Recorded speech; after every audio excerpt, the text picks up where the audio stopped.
A barbaric crime in India attracting international attention in part because of how the village council has handled the case. This involves the alleged kidnapping and gang rape of a teenage girl last Thursday.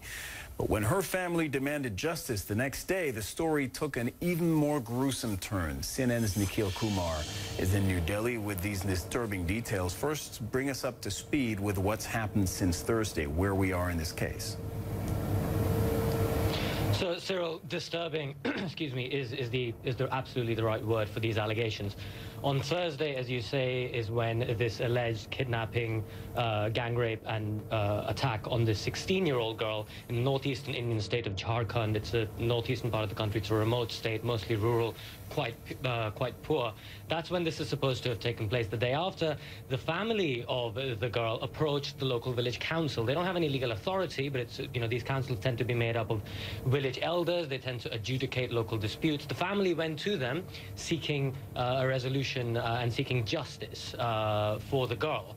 The village council, in response, imposed a penalty of 50,000 rupees, which is only about $750, and 100 sit-ups on the men that the family alleged committed the crime. The family was enraged by this, but the accused were also angry that the family, in fact, approached the village council in the first place, and they are alleged to have then attacked the family's home, which is when the girl is alleged to have died. She was, the allegation is that she was burned to death when these men attacked the home. And now the case is with the police. The family then went to the local police authorities, who've now arrested 15 men accused of this crime, 15 out of 20, and they're investigating the case now. Cyril? And look, is it typical for the family to go and see the council as opposed to go and see police first?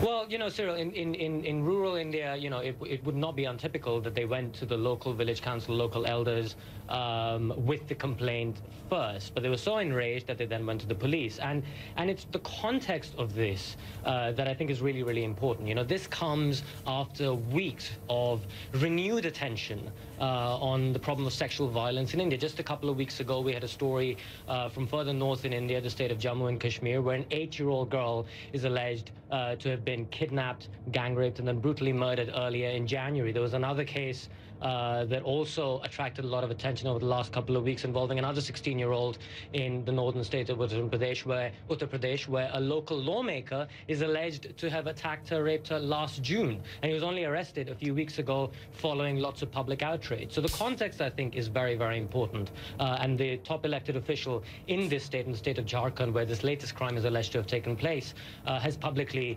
called for the authorities to pursue this case, to investigate, to find out what really happened, and to make sure that the culprits do not get away.